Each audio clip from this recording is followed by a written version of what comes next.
Je m'appelle Marlène, j'ai 32 ans et je suis conseillère financière avec une vie confortable que je me suis construite. Pendant des années, j'ai discrètement payé l'hypothèque, les charges et les factures de carte de crédit de mes parents malgré leur froideur émotionnelle. Puis est arrivé le jour où j'ai trouvé leur testament en organisant leurs affaires après un accident de voiture. Tout, absolument tout, était légué à mon cousin Travis, l'homme qu'ils ont toujours appelé leur vrai fils. Cette nuit-là, j'ai pris une décision sans drame ni confrontation. J'ai simplement arrêté tous les paiements. Si vous regardez ceci, laissez un commentaire pour me dire d'où vous venez et abonnez-vous pour me rejoindre dans ce voyage où je prends ma défense. Ayant grandi dans la banlieue de Boston dans les années 90, notre famille semblait parfaite de l'extérieur, une maison coloniale de 2 étages avec une pelouse bien entretenue, des vacances en famille à Cape Cod chaque été, et des cartes de vœux avec des tenues parfaitement coordonnées. Mon père, Harold, travaillait comme directeur marketing pour une société pharmaceutique tandis que ma mère, Diane, donnait des leçons de piano dans notre salon. Nous avions tous les attributs du confort de la classe moyenne, mais la chaleur était le seul luxe qui manquait à notre foyer. Dès mes plus jeunes souvenirs, j'ai compris que l'apparence et le statut étaient tout pour mes parents. Ma mère inspectait mes tenues avant l'école, s'assurant qu'aucun pli ni aucune tache ne suggère la négligence. Mon père calculait ma moyenne générale et mes réussites extrascolaires avec la précision d'un analyste boursier. Il y avait toujours un courant sous-jacent d'insatisfaction quand il me regardait, comme si j'étais un investissement performant juste en dessous des attentes. Le contraste est devenu douloureusement clair chaque fois que mon cousin Travis nous rendait visite. Il était le fils de la sœur de ma mère, Catherine, décédée d'un cancer du sein quand Travis n'avait que 4 ans. Après sa mort, Travis vivait principalement avec son père de l'autre côté de la ville, mais passait les week-ends et les vacances avec nous. Travis arrivait comme un rayon de soleil perçant les nuages. Mes parents se transformaient en sa présence, leur sourire sincère, leur rire sans retenue. Travis, avec sa grâce athlétique naturelle et son charme facile, est devenu la norme à laquelle j'étais mesurée et toujours jugée insuffisante. Je me souviens de la première fois où j'ai vraiment compris ma position dans la hiérarchie familiale. J'avais 8 ans, assise à notre table de salle à manger pendant le dîner de Thanksgiving. J'avais fièrement ramené un certificat de concours d'orthographe plus tôt cette semaine-là, mon nom figurant parmi les 3 premiers de ma classe. Marlène a obtenu la 3e place au concours d'orthographe, a mentionné ma mère, presque comme une pensée après coup entre 2 plats. Mon père a hoché la tête distraitement avant de se tourner vers Travis. Travis, raconte à tout le monde ton trophée de baseball. Travis, qui n'avait que 9 ans, s'est lancé dans le récit de son coup de circuit victorieux. Mes parents se sont penchés en avant, captivés et ravis, posant des questions et rayonnant d'une fierté que je voyais rarement dirigée vers moi. Il a un talent naturel, a dit mon père en tapant sur l'épaule de Travis. Certaines choses ne peuvent tout simplement pas s'apprendre. L'implication flottait dans l'air, peu importe à quel point je travaillais, je n'aurais jamais la valeur intrinsèque qu'il voyait en Travis. Cette nuit-là, j'ai ajouté intrinsèque à ma liste de vocabulaire et je me suis entraîné à l'épeler jusqu'à ce que mes yeux deviennent lourds. Tout au long de l'école primaire et du collège, je me suis jeté dans les études avec une détermination frôlant le désespoir. Les notes parfaites m'ont valu de brefs hochements de tête approbateurs, tandis que tout ce qui était inférieur entraînait des comparaisons. Travis n'a jamais besoin d'étudier pour avoir des A, remarquait ma mère en me trouvant entouré de manuels scolaires. Le lycée a intensifié ce schéma. J'ai rejoint l'équipe de débat, le conseil des élèves et le journal de l'école, me levant avant l'aube et restant jusqu'au soir pour construire un dossier de candidature universitaire qui pourrait enfin mériter leur approbation. Pendant ce temps, Travis passait ses années de lycée avec des notes moyennes mais des performances athlétiques exceptionnelles, collectionnant les offres de bourse pour son bras de lanceur. Mes parents assistaient à chacun de ces matchs, traversant la ville par tous les temps. Ils sont venus à environ un tiers de mes compétitions de débat, partant généralement plutôt avec des excuses transparentes sur d'autres engagements. Lorsque les lettres d'acceptation des universités sont arrivées, j'ai reçu une bourse d'études complète pour le programme de finance de l'université de Boston. Travis a été accepté à Northeastern avec une bourse partielle de baseball. Mes parents ont immédiatement commencé à discuter de la manière dont ils aideraient à couvrir les frais de scolarité et les dépenses restants de Travis. C'est ce que Catherine aurait voulu, a dit ma mère lorsque j'ai remis en question la disparité. De plus, tu as ta bourse. Tu as toujours été si indépendante. L'indépendance n'était pas un choix que j'avais fait. C'était une nécessité née d'années d'autosuffisance émotionnelle.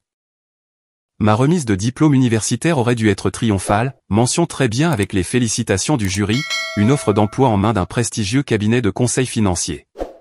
Mais alors que nous prenions des photos en toge et mortier, mes parents semblaient distraits. Travis vient d'obtenir un stage avec l'organisation des Red Sox, a annoncé mon père aux parents lors de mon déjeuner de remise de diplôme. La conversation s'est immédiatement tournée vers les perspectives de Travis, mes réalisations oubliées avant même d'avoir été correctement reconnues. Cet été-là, j'ai emménagé dans mon premier appartement, un petit 2 pièces dans le quartier de Back Bay à Boston. C'était cher pour un poste de débutant, mais à distance de marche de mon nouveau bureau. Chaque pas vers l'indépendance financière était comme de l'oxygène après des années à étouffer silencieusement sous le poids de l'amour conditionnel. Ces premières années de vie d'adulte ont créé une distance physique avec mes parents, mais les schémas émotionnels sont restés, des dîners du dimanche 2 fois par mois, des rassemblements de fêtes obligatoires, et le sentiment persistant d'être une étrangère dans ma propre famille. Pendant tout ce temps, Travis est resté l'enfant prodige, le fils qu'ils n'ont jamais eu mais qu'ils ont toujours voulu. La décennie qui a suivi l'université a été définie par une croissance professionnelle rapide. Mon esprit analytique et mon attention méticuleuse aux détails, des qualités que mes parents avaient toujours trouvées trop intenses, m'ont extraordinairement bien servi dans le conseil financier. À 27 ans, je gérais un portefeuille de clients fortunés et j'avais été promu 2 fois. Chaque promotion s'accompagnait d'augmentations de salaire que j'investissais judicieusement, en suivant les mêmes principes que je conseillais à mes clients. Je vivais modestement par rapport à mes revenus, construisant une sécurité que je n'ai jamais ressentie en grandissant malgré notre style de vie confortable. La crise financière de 2008 a tout changé. Mon père, alors âgé de 58 ans, faisait partie de la vague de cadres jugés trop chers à maintenir lors du resserrement des budgets des entreprises. Après 30 ans dans la même entreprise, il a reçu une modeste indemnité de départ et a été licencié. Les revenus des leçons de piano de ma mère avaient toujours été un complément, jamais destiné à soutenir leur style de vie. Leur hypothèque sur la maison coloniale était substantielle, et ils avaient refinancé 2 fois pour financer des rénovations et, ce que je découvrirai plus tard, des prêts à Travis pour ces diverses entreprises. J'ai d'abord remarqué que quelque chose n'allait pas lors de Thanksgiving cette année-là. Le chauffage était réglé exceptionnellement bas, et le dîner comportait moins de plats élaborés que ma mère préparait habituellement. Mon père, toujours méticuleux sur son apparence, portait un pull avec une usure visible au coude. Quand je suis arrivé pour Noël 6 semaines plus tard, j'ai trouvé des avis de retard de paiement pour la facture d'électricité et un relevé d'hypothèque sur le comptoir de la cuisine en aidant ma mère à préparer le dîner. « Papa », ai-je dit ce soir-là après que ma mère soit montée, « est-ce que tout va bien financièrement ?» Son visage s'est empourpré de colère et d'embarras. « Ce n'est pas ton problème, Marlène. Je m'en occupe. Je suis conseillère financière, lui ai-je rappelé doucement. Peut-être que je pourrais aider à examiner votre situation. » La dispute qui a suivi a été brève mais intense. La fierté a lutté contre la nécessité jusqu'à ce que finalement, après que ma mère se soit jointe à la conversation en larmes, il m'autorise à examiner leurs finances. La situation était sombre. Leurs économies avaient rapidement diminué. La recherche d'emploi de mon père ne donnait rien sur un marché inondé de cadres expérimentés. 3 cartes de crédit approchaient de leurs limites, et ils avaient 2 mois de retard sur leur hypothèque. « Je peux l'aider », ai-je dit, en calculant rapidement ce que je pouvais gérer. « Laissez-moi couvrir l'hypothèque et les charges jusqu'à ce que papa trouve quelque chose de nouveau. » Leur réticence était palpable, mais de courte durée. L'alternative était de perdre leur maison. Ce qui a commencé comme une aide temporaire est devenu un soutien permanent. Mon père n'a trouvé qu'un travail de consultant à temps partiel qui lui rapportait une fraction de son ancien salaire. Chaque mois, je transférais 4 000 $ pour couvrir leur hypothèque, leurs impôts fonciers, leurs charges et les paiements minimums de leur carte de crédit. Le fardeau était considérable. J'ai calculé une fois que je fournissais plus de 75 000 $ par an à mes parents, plus que le salaire total de nombreuses personnes. Pour m'adapter à cela, j'ai déménagé dans un appartement plus petit plus loin du centre-ville, j'ai annulé mon abonnement à la salle de sport, j'ai arrêté de prendre des vacances et j'ai retardé mon projet d'acheter ma propre maison. Ce que je n'ai jamais reçu, c'est de la gratitude. Il n'y a pas eu d'appel de remerciement, aucune reconnaissance de mon sacrifice. L'argent disparaissait simplement chaque mois avec l'entente tacite qu'il continuerait indéfiniment. Pendant ce temps, ma relation avec Sophia, une autre conseillère financière qui avait rejoint mon cabinet 2 ans après moi, s'est transformée en le lien familial que j'avais toujours désiré. Nous passions les week-ends ensemble, célébrions les fêtes quand je n'étais pas obligé d'être avec mes parents, et nous nous apportions le soutien émotionnel qu'aucune de nous ne recevait de nos familles d'origine. Il profite de ta gentillesse, a observé Sophia un soir après que j'ai annulé nos places de théâtre parce que mes parents avaient besoin d'argent supplémentaire pour les impôts fonciers. Ce sont mes parents, ai-je dit, la seule explication que je m'étais jamais autorisée. Pendant cette période, Travis est resté le fils préféré par contumace. Il avait déménagé en Californie pour poursuivre diverses entreprises, appelant mes parents chaque semaine avec des nouvelles excitantes, mais n'envoyant jamais d'argent. Il parlait de lui constamment, son nom invoqué avec révérence. Travis travaille avec de gros investisseurs en technologie, annonçait fièrement mon père. Travis pourrait rentrer pour Noël, disait ma mère, planifiant immédiatement ses plats préférés. Le contraste n'a jamais été abordé. J'étais physiquement présente, les soutenant financièrement, et émotionnellement invisible. Travis était géographiquement distant, financièrement épuisant, et émotionnellement au centre de tout. Pour mon 30e anniversaire, mes parents se sont souvenus 3 jours en retard avec un message texte. La même semaine, ils ont mentionné avoir dépensé $200 pour envoyer un colis express à Travis parce qu'il avait dit avoir le mal du pays. L'inégalité faisait mal, mais je l'avais accepté depuis longtemps comme étant immuable. J'ai continué les transferts mensuels, construisant ma carrière et trouvant l'épanouissement dans mon travail et mon amitié avec Sophia plutôt que dans l'approbation parentale. Après près de 7 ans en Californie, Travis est retourné à Boston. L'annonce a été faite lors d'un dîner dominical chez mes parents. Travis a appelé avec une merveilleuse nouvelle, a dit ma mère, son visage illuminé d'excitation. Il revient à Boston le mois prochain. On lui a offert un poste dans une start-up ici. Mon père a joint ses mains. N'est-ce pas merveilleux? La famille sera de nouveau au complet. J'ai hoché la tête et souri, la réponse attendue malgré le pincement familier dans ma poitrine. Le retour de Travis a été traité comme un retour au pays capital, alors que je n'étais jamais parti, le rendant visite et les soutenant fidèlement pendant des années. Les changements ont été immédiats. Les dîners du dimanche se sont élargis pour inclure Travis. L'énergie dans la maison s'est transformée en sa présence, mes parents étant animés et engagés comme ils ne l'étaient jamais avec moi seul. Travis, maintenant âgé de 33 ans, avait mûri physiquement mais conservait sa confiance charismatique. Il arrivait aux réunions de famille dans des vêtements chers, conduisait une voiture de luxe et parlait constamment de relations et d'opportunités. Le tour de financement devrait se conclure au prochain trimestre, disait-il vaguement lorsqu'on l'interrogeait sur son travail. Un potentiel très excitant.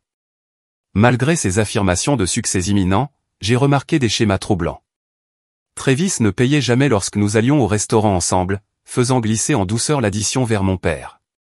Il a mentionné son loyer dans un quartier chic qui semblait au-delà du salaire d'un employé de start-up. Et le plus inquiétant, il a commencé à demander à mes parents des prêts temporaires pour diverses dépenses.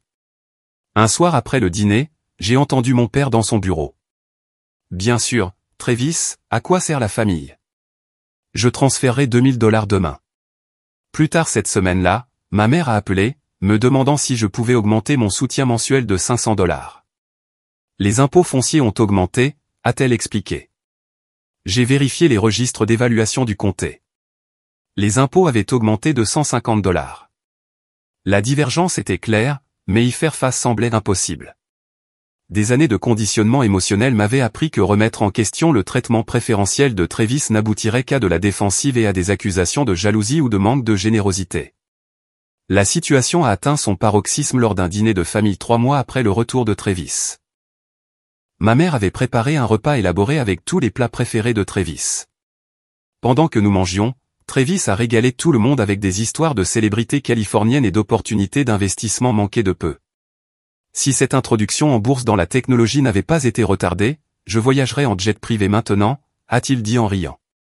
Mes parents buvaient ses paroles, posant des questions et exprimant leur émerveillement.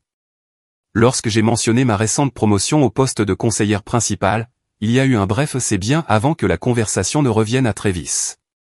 Après le dîner, je me suis retrouvé seul dans la cuisine avec Travis alors que je chargeais le lave-vaisselle.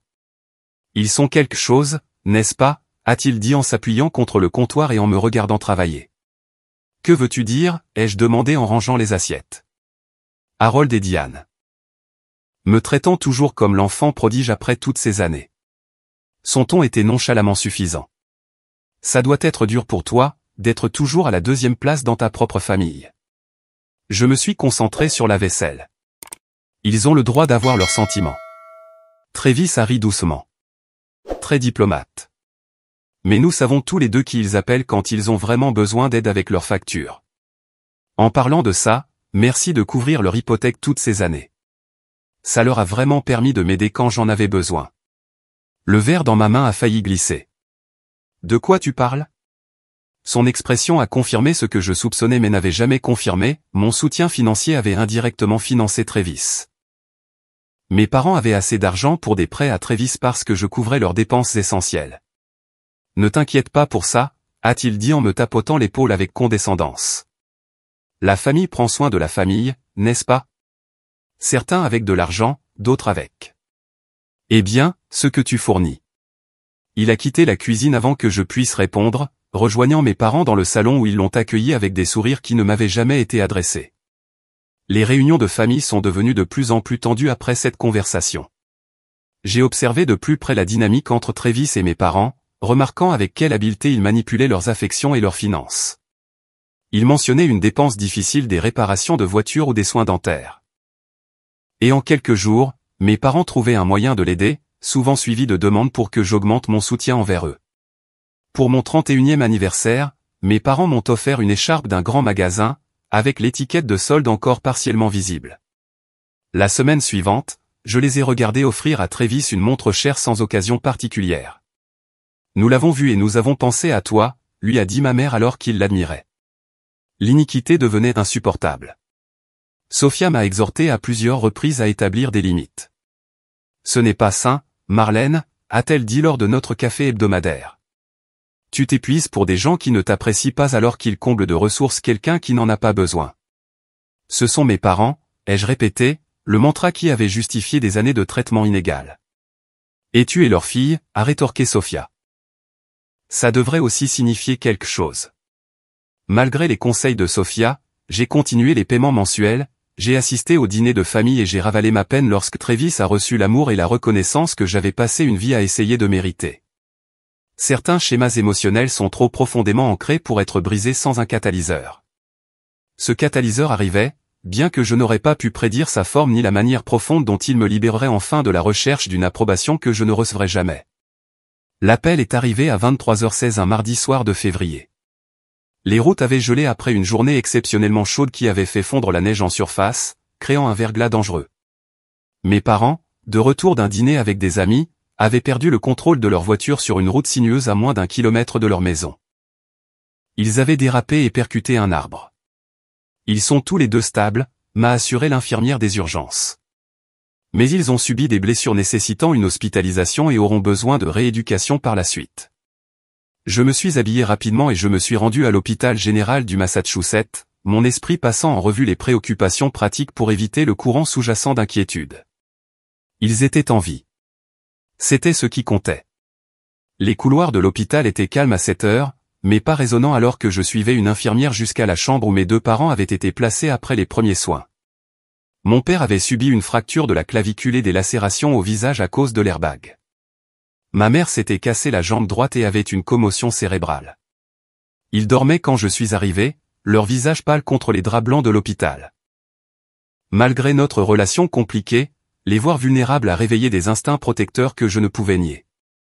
Je suis resté assise entre leurs lits jusqu'au matin, passant des appels à leur compagnie d'assurance et à mon bureau pour organiser un congé. Lorsque les médecins sont venus pour la tournée du matin, le pronostic était prudemment positif. Tous deux se remettraient mais auraient besoin d'une aide importante. Mon père porterait une écharpe pendant 6 à 8 semaines. Ma mère ne pourrait pas mettre de poids sur sa jambe pendant au moins 6 semaines, voire plus. Ils auront besoin de soins à domicile ou d'un placement en rééducation, a expliqué le médecin. Leur âge et la nature de leurs blessures rendent la vie autonome temporairement impossible. J'ai hoché la tête, calculant déjà les coûts et la logistique.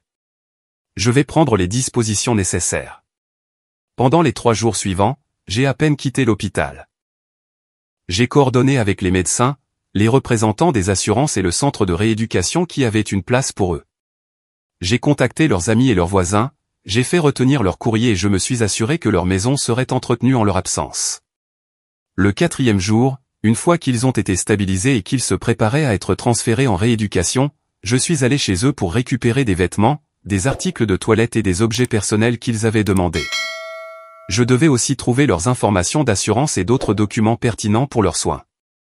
Mon père m'a dirigé vers son bureau à domicile.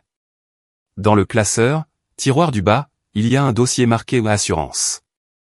Et vérifie le coffre-fort derrière le tableau pour nos directives anticipées et nos procurations. La combinaison du coffre-fort était l'anniversaire de ma mère. Un détail qui m'a frappé en entrant les chiffres, pas mon anniversaire, jamais mon anniversaire. À l'intérieur du coffre-fort se trouvaient plusieurs documents juridiques, y compris leurs directives anticipées comme promis.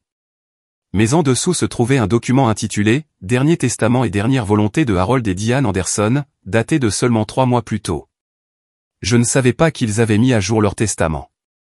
J'aurais dû simplement prendre les directives anticipées et laisser le reste.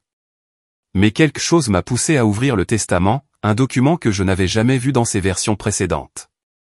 Le langage juridique était dense mais clair.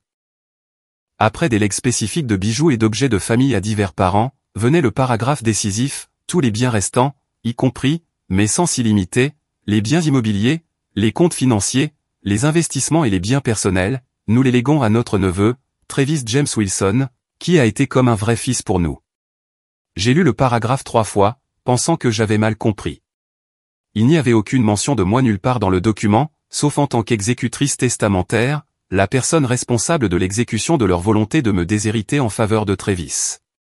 Sous le testament se trouvait une lettre personnelle de l'écriture de mon père, adressée à qui de droit mais clairement destinée à expliquer les dispositions du testament. Bien que Marlène ait été notre fille biologique, Travis a été notre véritable famille à tous égards. Il partage nos valeurs, apporte de la joie dans nos vies et mérite d'être reconnu comme notre vrai fils. Nous pensons que cette distribution reflète la vraie nature de nos liens familiaux. La pièce semblait basculer. Mon souffle s'est coupé dans ma gorge, et un étrange bourdonnement a rempli mes oreilles. Toutes ces années de soutien, d'efforts pour mériter leur approbation, de me dire qu'au fond ils devaient m'aimer, invalidés en un seul paragraphe. Ils n'avaient pas seulement choisi Travis plutôt que moi sur le plan émotionnel, mais ils avaient rendu cette préférence juridiquement contraignante à leur mort. Je me suis assise dans le fauteuil de bureau de mon père, le testament entre mes mains tremblantes, alors que des minutes, ou peut-être des heures, s'écoulaient.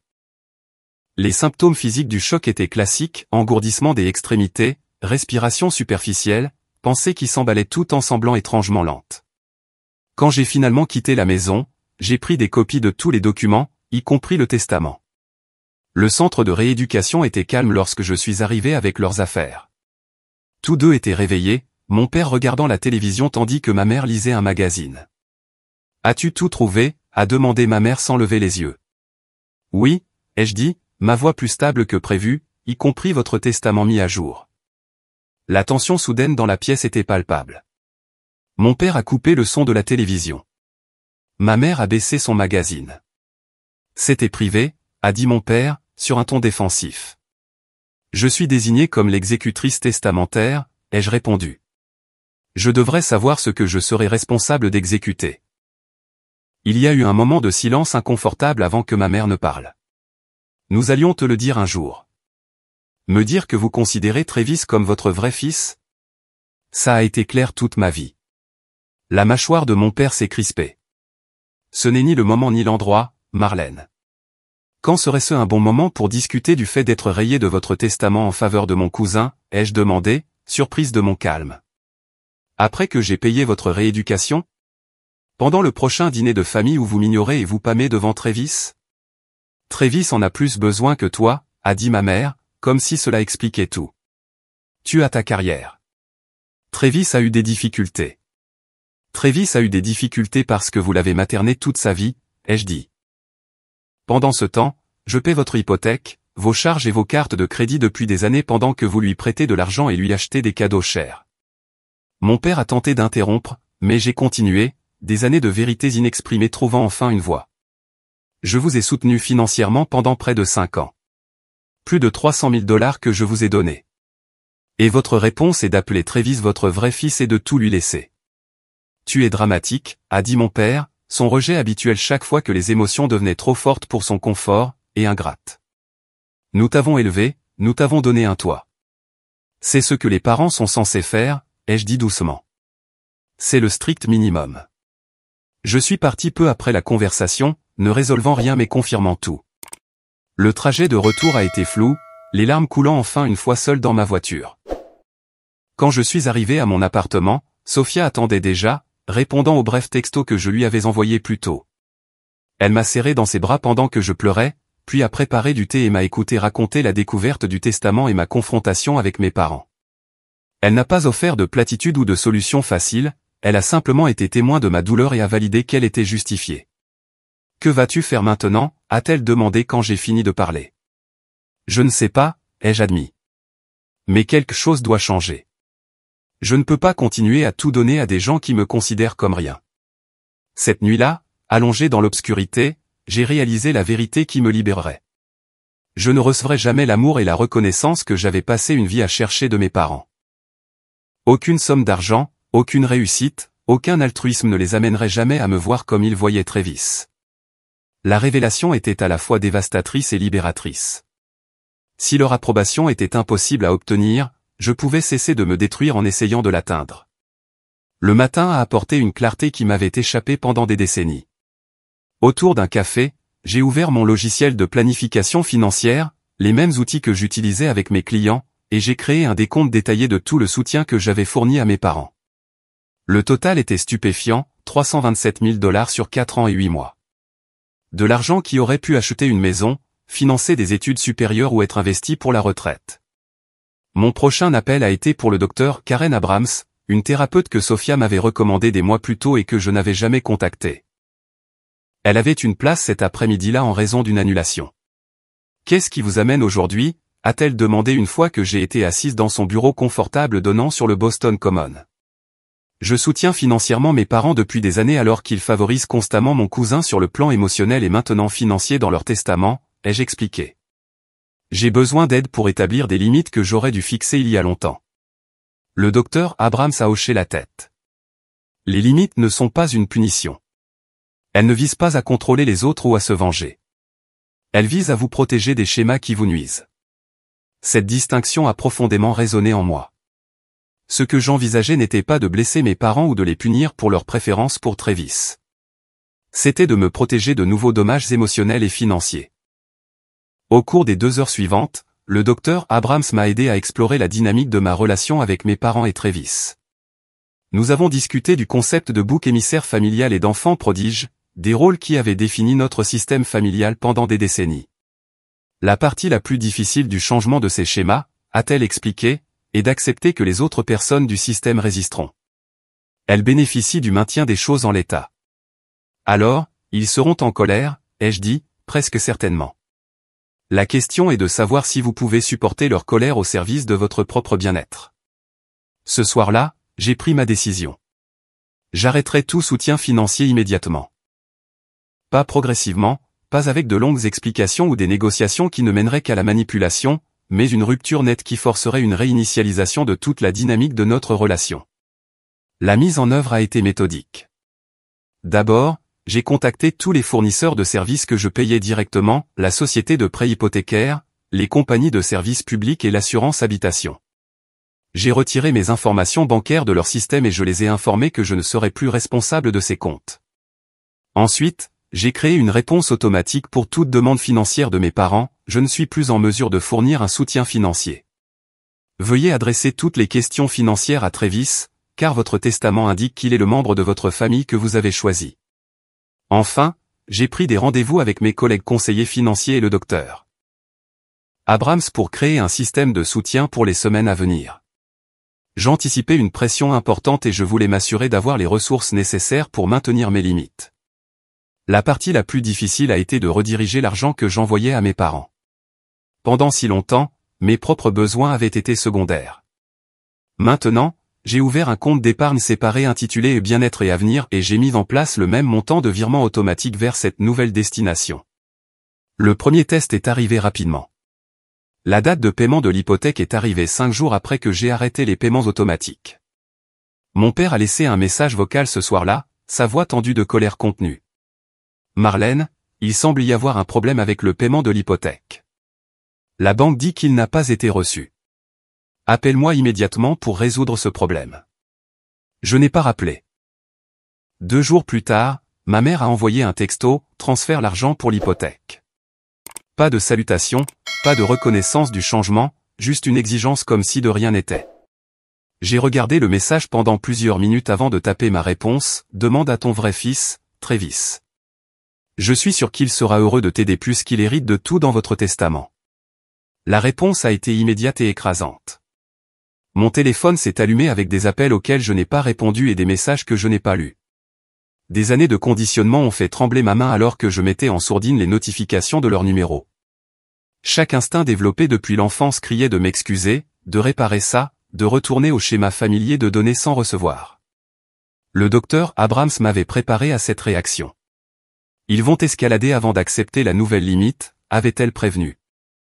C'est comme une explosion d'extinction en psychologie comportementale. Le comportement s'intensifie lorsque la récompense est supprimée.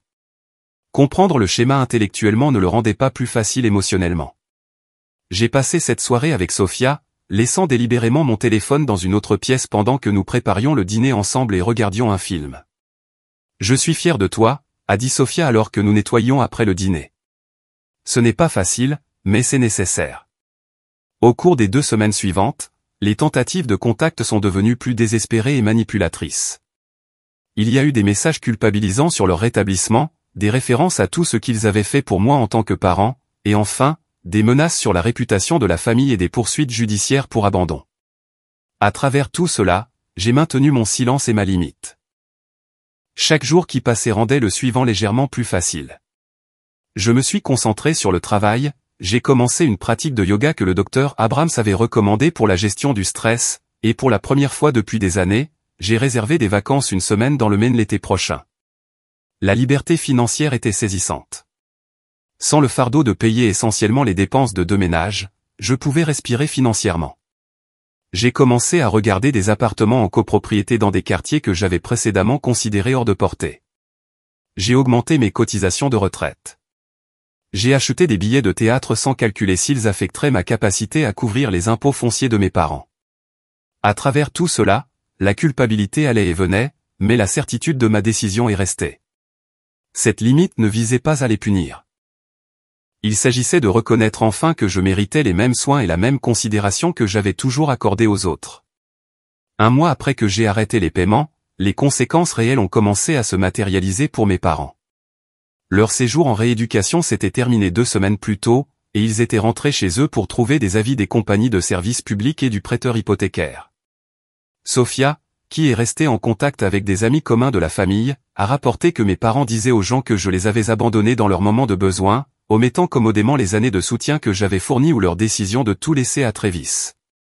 Le point de crise est arrivé sous la forme d'une lettre recommandée demandant ma présence à une réunion de famille pour discuter de la situation actuelle. La lettre, formulée de manière formelle mais indubitablement dans le style de mon père, indiquait que Travis serait également présent. Après avoir consulté le docteur Abrams, j'ai décidé d'y assister, non par obligation, mais par désir de tourner la page et d'établir clairement et directement les nouvelles conditions de notre relation. Souvenez-vous, a conseillé le docteur Abrams, vous n'allez pas justifier votre décision ou vous défendre. Vous allez énoncer votre position et maintenir votre limite. Je me suis préparé méticuleusement pour la réunion, apportant des copies des dossiers financiers documentant mon soutien, le testament et la lettre que j'avais découvert, et une déclaration écrite de ma position pour l'avenir. La préparation émotionnelle était tout aussi importante, méditation avant de me rendre chez eux, et un plan pour partir si la conversation devenait abusive. La scène dans le salon de mes parents était tendue. Mon père était assis dans son fauteuil habituel, portant toujours l'écharpe de sa blessure, mais autrement rétabli. Ma mère était sur le canapé, sa jambe surélevée sur un pouf. Travis occupait le siège le plus proche de ma mère, son expression un mélange de suffisance et de malaise. Marlène, a commencé mon père formellement après que j'ai pris le seul siège restant, nous t'avons demandé ici pour aborder ta cessation soudaine et inexplicable de soutien financier pendant notre crise médicale. Le cadrage était si éloigné de la réalité que j'aurais pu en rire si ce n'était pas si douloureux. 5 ans de soutien n'étaient pas mentionnés. Le testament n'était pas mentionné. Seule ma récente limite était présentée comme le problème. Il n'y a rien d'inexplicable là-dedans, ai-je répondu calmement. J'ai découvert qu'après des années de soutien financier, vous considérez Travis comme votre vrai fils et lui avez tout laissé dans votre testament. Cela a clairement montré où je me situais dans cette famille. Et j'ai ajusté mon comportement en conséquence. Le visage de ma mère s'est empourpré. Ce testament était privé. Et mon compte en banque devrait être privé aussi, ai-je rétorqué. Pourtant, vous l'avez traité comme votre ressource personnelle pendant des années. Mon père s'est penché en avant. Nous t'avons donné la vie, nous t'avons élevé, nous t'avons éduqué. Est-ce ainsi que tu rembourses cette obligation? Les parents n'élèvent pas leurs enfants comme un investissement en attendant des retours, ai-je dit, les séances de thérapie m'aidant à articuler des limites que je n'avais jamais pu exprimer auparavant. C'était votre responsabilité en tant que parent, pas une dette que je vous dois. Tu as toujours été si froide, a dit ma mère, les larmes aux yeux. Travis a un cœur chaleureux. Il nous rend visite. Il appelle. Il se soucie de nous en tant que personne, pas seulement comme des obligations financières. J'ai posé les dossiers financiers sur la table basse. Voici la documentation des 327 000 $ que j'ai fournis au cours des 5 dernières années. De l'argent qui vous a permis de conserver cette maison, de prendre des vacances et de faire des prêts et des cadeaux à Travis. J'ai calculé que cela représente environ 41% de mon revenu après impôt pendant cette période. Travis s'est agité mal à l'aise lorsque les chiffres ont été mentionnés, évitant le contact visuel.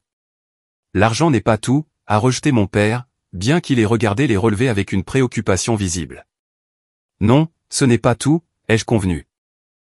Le soutien émotionnel, la reconnaissance, l'appréciation, ces choses comptent aussi. Des choses que je n'ai jamais reçues de vous deux. Ma mère s'est mise à pleurer pour de bon maintenant, les larmes qui avaient toujours été son outil le plus efficace pour mettre fin aux conversations qui la mettaient mal à l'aise. Regarde ce que tu as fait, a dit mon père en la désignant.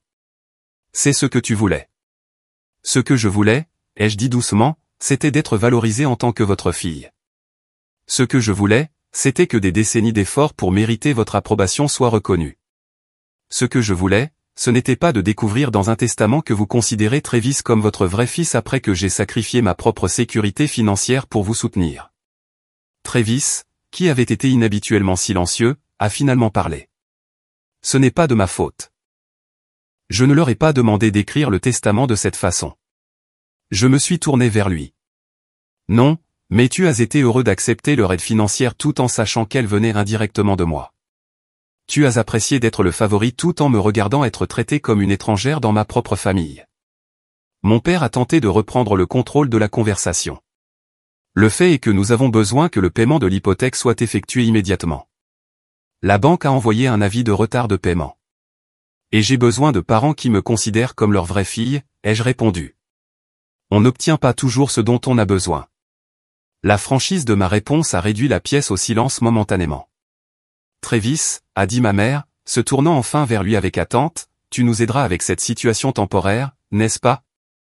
Juste jusqu'à ce que nous réglions les choses avec Marlène. Le malaise de Travis était maintenant palpable. Eh bien, je suis un peu juste en ce moment avec la situation de la start-up.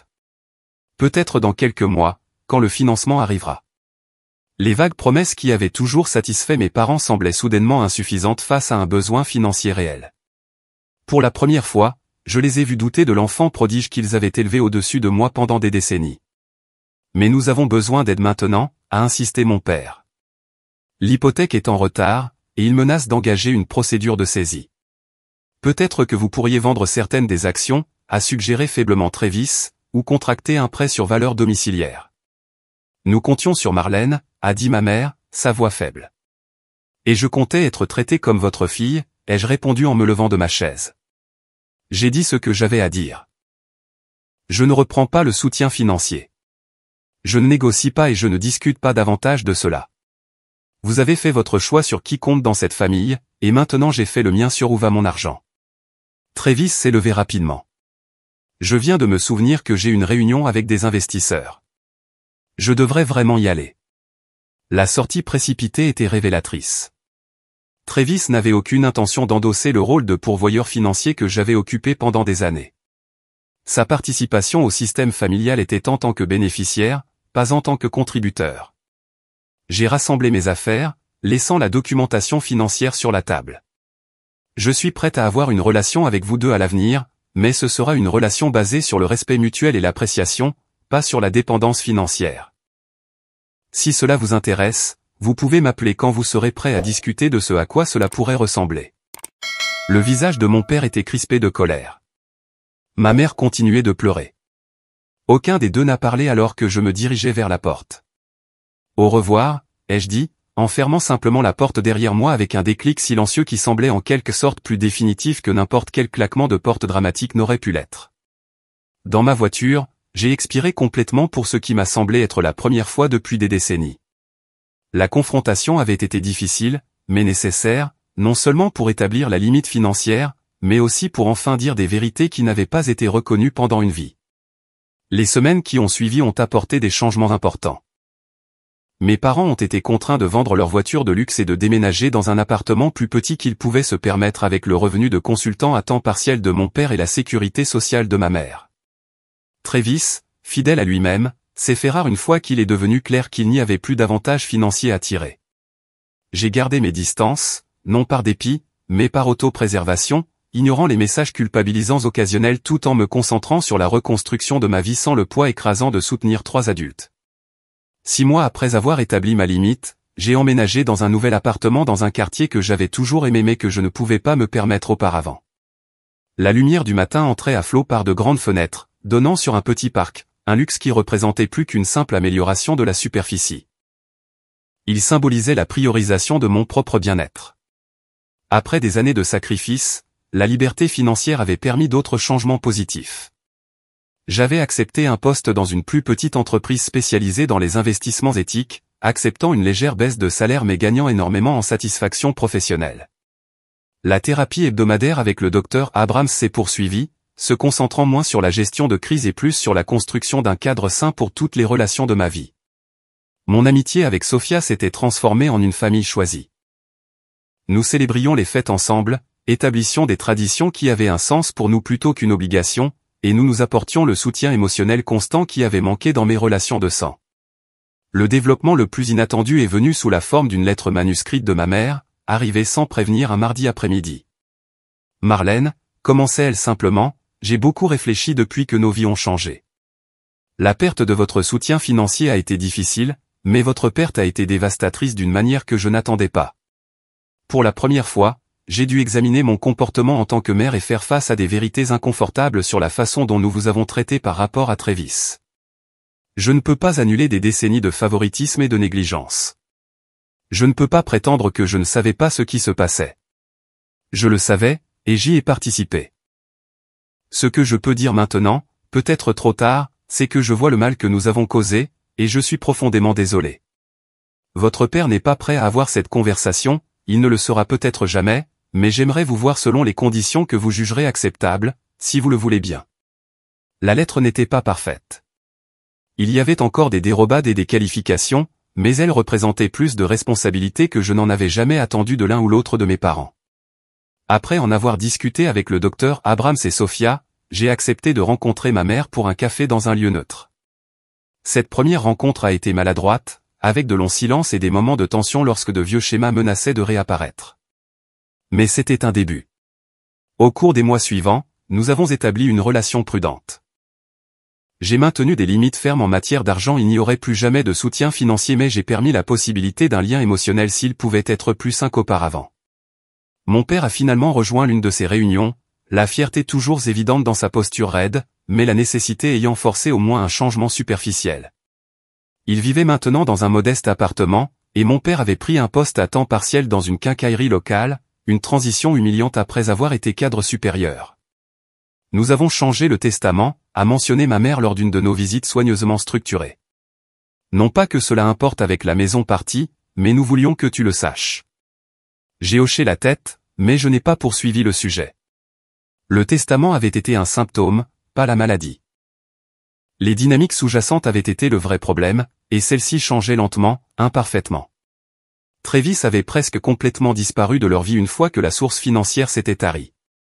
Ses appels sont devenus peu fréquents, ses visites inexistantes. L'enfant prodige s'était révélé être de la fausse monnaie, brillante mais finalement sans substance ni loyauté.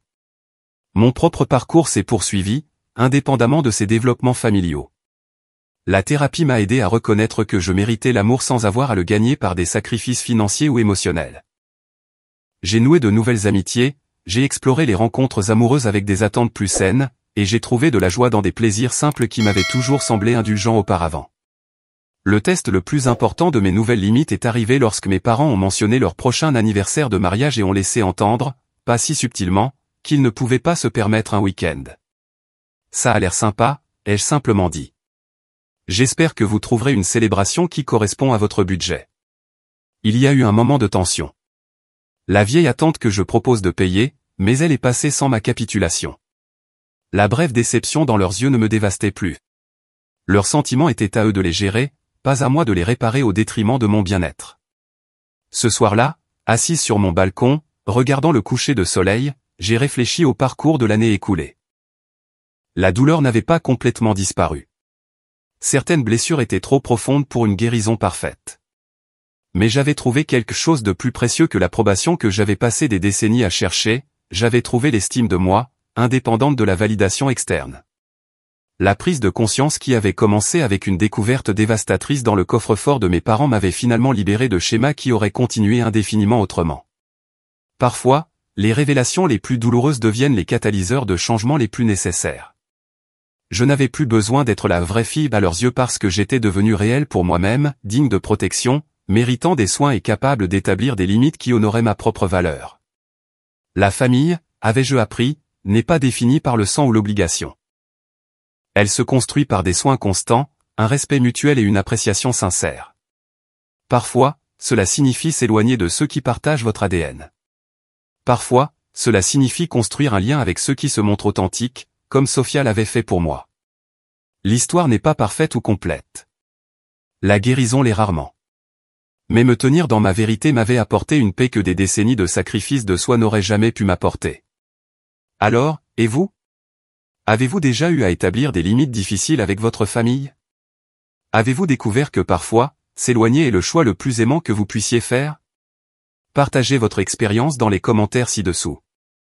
Et si cette histoire a résonné en vous, s'il vous plaît, aimez, abonnez-vous et partagez-la avec quelqu'un qui pourrait avoir besoin d'entendre qu'il mérite plus qu'un amour conditionnel. Merci d'avoir écouté mon parcours, et rappelez-vous que votre valeur est inhérente, pas quelque chose que vous devez gagner par un don sans fin.